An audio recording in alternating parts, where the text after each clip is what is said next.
How's it going, everyone? College Lefty, and in this video I'm going to be going over some of the updated content that we will have released tomorrow at around 12 p.m. Pacific time, as well as some content that was released last night. So let me go ahead and hide the face cam. We'll talk about some of these cards and upcoming cards.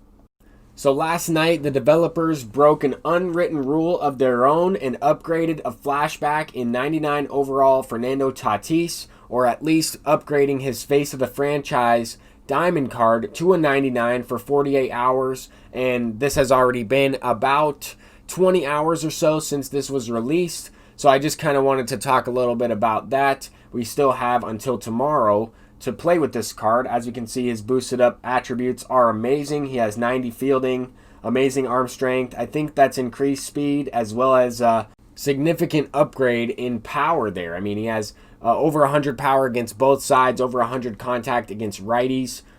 This set headliner card, though, is a clue that we have. We see that it's a Signature Series player. If you notice in the actual set 45 pack, kind of where the player is depicted, we can see the signature. I think that is Jack Morris's signature, and we should see a Signature Series Jack Morris released into headliners tomorrow. All this content will go live right around the same time. We'll have brand new Topps Now players. We'll have a bunch of new stuff released into the game. I believe there might be a roster update.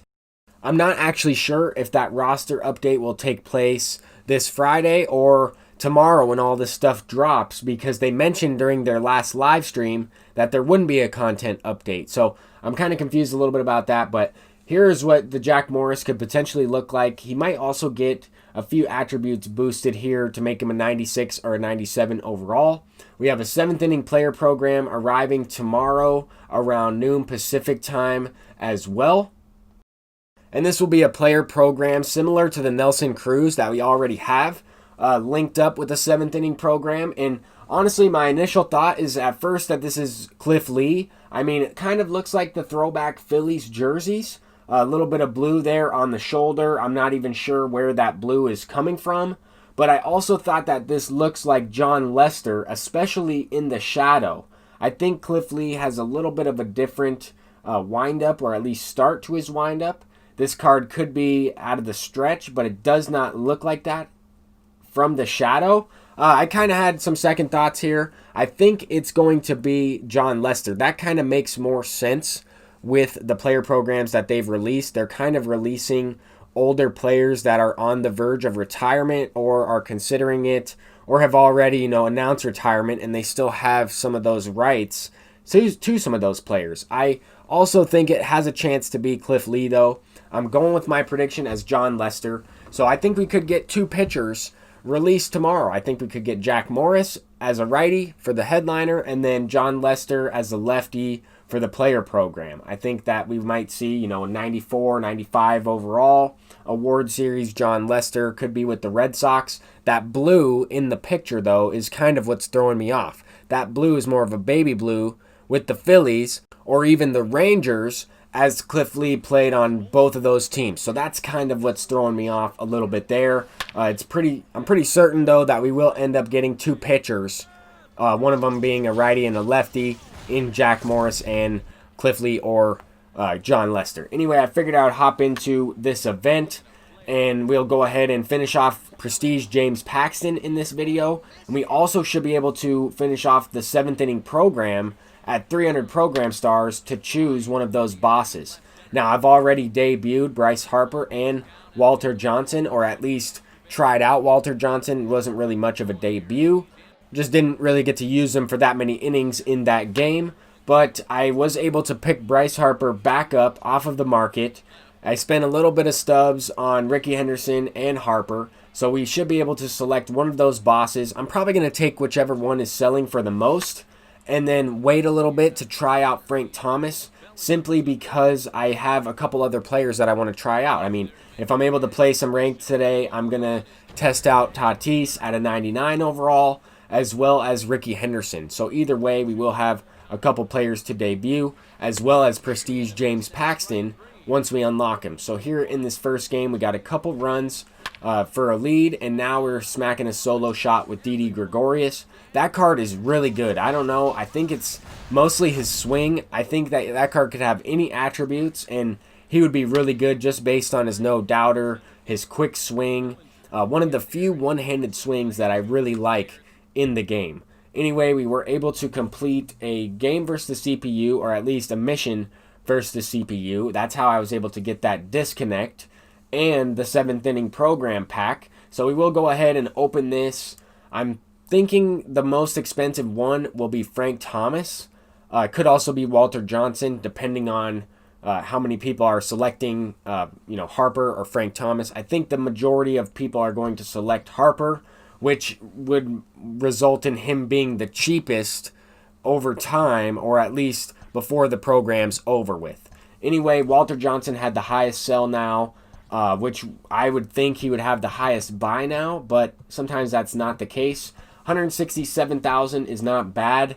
I actually put him up and sold him for 160 because I started to get undercut as other people were also earning those daily missions and completing those daily missions as that timer reset. So we'll go ahead and get into one more game with Paxton. We really only need like 2 or 3 innings. So as long as this opponent does not quit, I don't mind if I lose this game.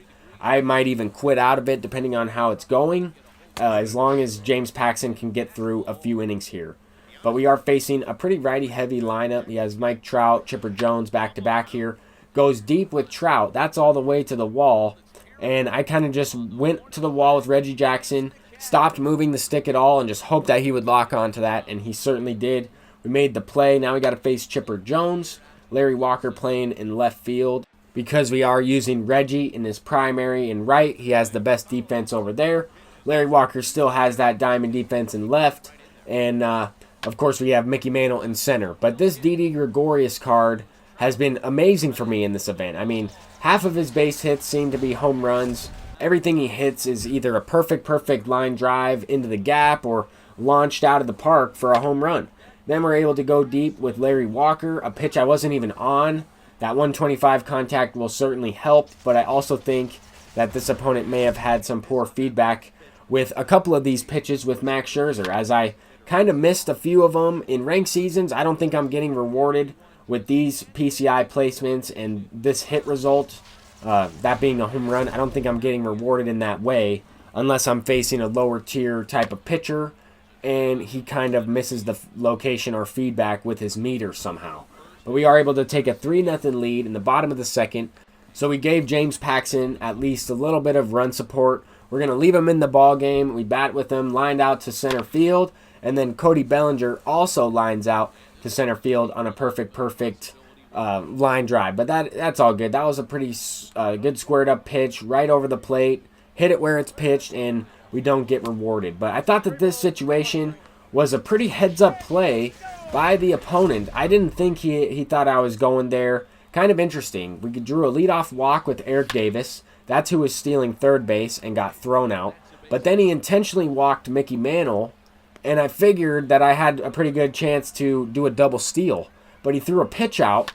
That just threw me off. I was not expecting that. Now in the situation where I should have stole, or at least attempted to steal second base with a 3-2 count and 2 outs, I might have cost myself a run there. But anyway, we just need the last 3 outs of this ball game. We'll go ahead and close it out with Chapman. As long as he can throw a strike. Sometimes this card just throws the ball wherever he wants. I have a tough time locating with them, but he's still very effective.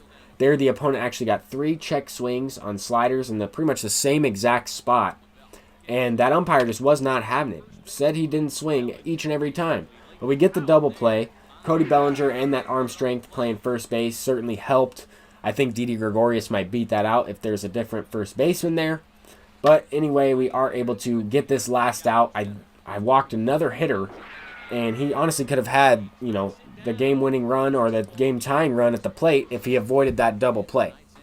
But with that being said, we were able to finish off this event game and earn this 99 overall prestige James Paxton. He'll have hits per 9 in the 110s, which will certainly help. And then, of course, he'll have better control on all of his pitches and a little bit more velocity differential. As you can see, plugged in Tatis into the lineup. Hopefully I can use them. Hopefully I can finish everything I need to with my teaching position later this afternoon. I was hoping to go live on Twitch. I'm not quite sure if I'll be able to. But after I made the swap with Tom Seaver and Prestige James Paxton, this is kind of what the pitching rotation is looking like. I have a brand new pitcher that has maxed out stamina, as the other version of James Paxton did not. So that will add to, I guess, some options that I can use for ranked seasons. That's going to do it for this video. Hopefully you all enjoy this content as well as the updated content or the content coming out. Peace out.